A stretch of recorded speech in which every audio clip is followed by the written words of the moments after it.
Indiscutiblemente, hablemos hoy de uno de los grandes referentes para el activismo de las libertades y la protección de los derechos humanos en todo el planeta. Una persona que ha inspirado a millones, precisamente por su filosofía basada en la reconciliación, la igualdad y la libertad. Y es que debido a sus esfuerzos en la construcción de lo que hoy es la Nación Arcoiris, fue reconocido en 1993 con el Premio Nobel de la Paz. Bienvenido a Favor Libertatis. Hoy te vamos a hablar sobre uno de los más grandes líderes que ha tenido la causa de las libertades y la igualdad en todo el mundo. Sí, hablemos de Nelson Mandela. Las raíces del Apartheid. África es el continente madre, de importancia vital para el desarrollo y evolución de toda la humanidad. Además de las grandes civilizaciones que ha visto nacer el continente africano, podríamos decir que mantuvo una relativa estabilidad entre todos sus pueblos originarios a lo largo de los siglos. No obstante, las cosas comenzaron a cambiar a finales del siglo XIX. En 1884, varios líderes europeos, junto con Otto von Bismarck, organizaron la Conferencia de Berlín para, literalmente, repartirse todo el continente africano. Y es que la actual Sudáfrica fue visitada, administrada y colonizada tanto por portugueses, británicos, neerlandeses y algunos alemanes. Estos últimos formaron posteriormente los grupos conocidos como Afrikaners o Boeres. Y es que, como lo puedes intuir, durante la colonización europea, estos últimos buscaron las mejores tierras, se cometieron todo tipo de abusos y los pueblos originarios africanos fueron desplazados de sus territorios, generando con ello conflictos y evidentemente guerras. A su vez, el desplazamiento generó exclusión, lo que daría lugar a la semilla de lo que más tarde en el siglo XX sería conocido como el Apartheid. El Apartheid fue un sistema jurídico, político, social, económico y cultural que buscaba la segregación racial de los pueblos originarios africanos. El Apartheid afectaba todo tipo de relaciones, públicas y privadas, civiles, matrimoniales, laborales, de tenencia o propiedad de la tierra e incluso educativas. De hecho, aun cuando Sudáfrica ya era una república en 1961, las autoridades continuaron con el sistema de segregación, llegando al extremo de solicitar pasaportes internos para la población africana nativa. De esta manera podrían viajar en su propio país. Un largo camino hacia la libertad. Nelson Rolihlahla Mandela nació un 18 de julio de 1918, 7 años después de que Sudáfrica se independizara del Reino Unido, y como buen líder nato, estudió Derecho. A principios de los años 40, Mandela se involucró en los movimientos anticolonialistas y militó en el ANC, o en castellano, el Congreso Nacional Africano. De hecho, Mandela fundó la Liga Juvenil del partido.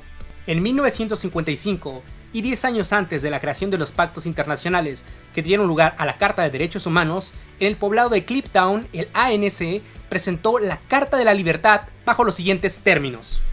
Nosotros, el pueblo de Sudáfrica, declaramos a todo nuestro país y al mundo entero que nuestro país nunca será próspero o libre hasta que todos nuestros pueblos vivan en hermandad, disfrutando de iguales derechos y oportunidades, que solo un estado democrático basado en la voluntad de todo el pueblo puede asegurar a todas las personas sus derechos, sin distinción de color, raza, sexo o creencias. Y por tanto nosotros, el pueblo de Sudáfrica, juntos, iguales, compatriotas y hermanos, adoptamos esta Carta de la Libertad. La apoteosis del sistema de segregación racial se alcanzó un 21 de marzo de 1960, pues un grupo de personas se manifestaba en contra de la segregación racial y fueron brutalmente reprimidos y asesinados por la policía de Sharpeville, en Sudáfrica. Es por esta razón que cada 21 de marzo las Naciones Unidas conmemoran el Día Internacional para la Eliminación de la Discriminación Racial. Luego de la matanza de Sharpeville, el gobierno sudafricano se encontraba en estado de alarma y decidió prohibir al Congreso Nacional Africano y otros partidos políticos afines. Bajo el contexto, más de 10.000 militantes y simpatizantes del ANC fueron perseguidos, y se hablaba incluso de la inminente guerra civil. En un acto de resistencia y desesperación, Mandela y Walter Sisulu fundaron la Lanza de la Nación, algo así como la vertiente guerrillera del ANC. En este punto cabe rechazar muchos rumores de sus críticos, pues Mandela siempre se negó a cometer actos terroristas o de sabotaje que implicaran pérdida de vidas humanas. Entonces Nelson Mandela fue enviado a buscar apoyo al movimiento panafricano, a Etiopía, Túnez, Tanzania, Sierra Leona y finalmente a Londres. A su regreso a Sudáfrica, y ya como dirigente del ANC, fue arrestado en 1962, dando lugar a los famosos juicios de Rivonia. De Robben Island a la Nación Arcoiris. El fiscal del caso acusó a Nelson Mandela de cometer los delitos de reclutamiento para fines guerrilleros, sabotaje, rebelión e incluso perseguir objetivos comunistas. Y es que, aunque la fiscalía no lo pidió de forma expresa, se ha especulado que se había solicitado como pena la pena de muerte contra Mandela. Así, el 20 de abril de 1964, Nelson Mandela pronunció su famoso alegato oral frente al juez Quartus de Wet. En el transcurso de mi vida he luchado por el pueblo africano, he luchado contra la dominación blanca y la dominación negra, he acariciado el ideal de una sociedad democrática y libre en la que todas las personas vivan en conjunto y en igualdad de oportunidades. Así, Nelson Mandela fue condenado a cadena perpetua y fue llevado de Pretoria a la famosa prisión de Robben Island. Ahí estuvo durante 18 años bajo el famoso número 466/64. El resto de su condena lo pasó en otras prisiones. Fue durante estos años que incluso las Naciones Unidas condenaron el apartheid a través de la creación de un instrumento internacional, la Convención sobre la Eliminación de todas las formas de discriminación racial.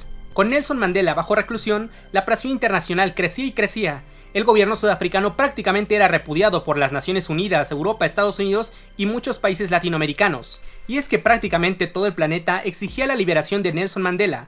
Fue así que el entonces presidente de Sudáfrica, de Klerk, pronunció el 2 de febrero de 1990 un discurso que pasaría a la historia frente al Parlamento. El régimen del apartheid y de la segregación debía llegar a su fin.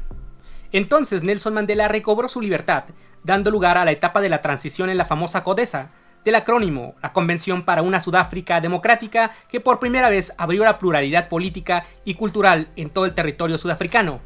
Por todo esto, tanto Mandela como Klerk ganaron finalmente en 1993 el Premio Nobel de la Paz. En 1994, Nelson Mandela se presentó como candidato por parte del ANC a las elecciones generales, ganando de manera arrolladora, para gobernar así una nueva Sudáfrica democrática. Nkosi Sikelel', África. El gobierno de Nelson Mandela jamás buscó la venganza, ni la humillación ni exclusión de ningún ciudadano sudafricano, todo lo contrario. De hecho, gestionó la creación de la Comisión para la Verdad y la Reconciliación, un ejemplo de justicia transicional en donde víctimas y victimarios de violaciones a derechos humanos durante el régimen del apartheid pudieron verse a la cara y pedirse perdón.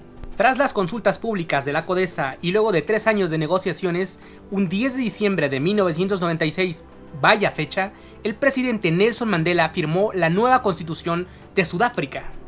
Un texto jurídico impecable, totalmente incluyente y de avanzada, tal como se desprende de su preámbulo y de su artículo primero. Nosotros, el pueblo de Sudáfrica, reconocemos las injusticias de nuestro pasado, honramos a quienes lucharon por la justicia y la libertad de nuestra tierra, respetamos a quienes han trabajado para construir y desarrollar a nuestro país.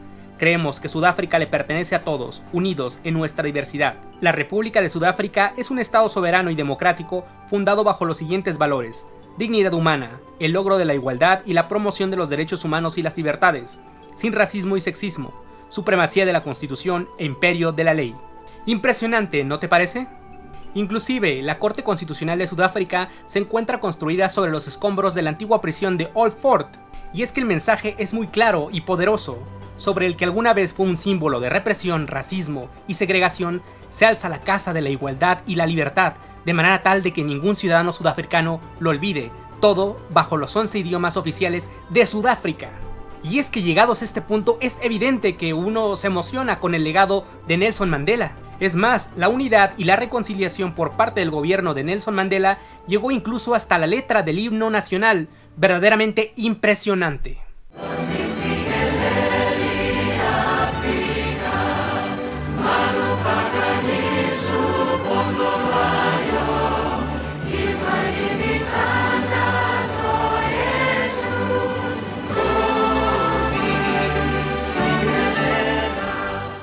Debido a su trabajo en favor de la libertad, la igualdad y por sentar las bases ya no de un país sino de una nación, la Asamblea General de las Naciones Unidas proclamó desde 2009 cada 18 de julio el Día Internacional Nelson Mandela. Inclusive en 2015 se crearon las reglas mínimas para el tratamiento de los reclusos, también conocidas como las reglas Mandela. Y es que todo este legado de unidad, concordia y reconciliación me hace pensar sobre lo mucho que tenemos que reflexionar en otras partes del mundo. Y es que Nelson Mandela jamás hubiera polarizado o confrontado a su pueblo. Dicho lo cual, ahora me gustaría saber tu opinión. ¿Conocías las aportaciones de Nelson Mandela a los derechos humanos, a la libertad y a la igualdad? ¿Cómo crees que podríamos tomar su ejemplo en otras latitudes? Déjame saberlo en los comentarios. Si este video te gustó, dale a like, comparte, suscríbete y muchas gracias por ver Favor Libertatis. Libertad para todos. Bye. The sun shall never set on so glorious a human achievement. Let freedom reign. God bless Africa.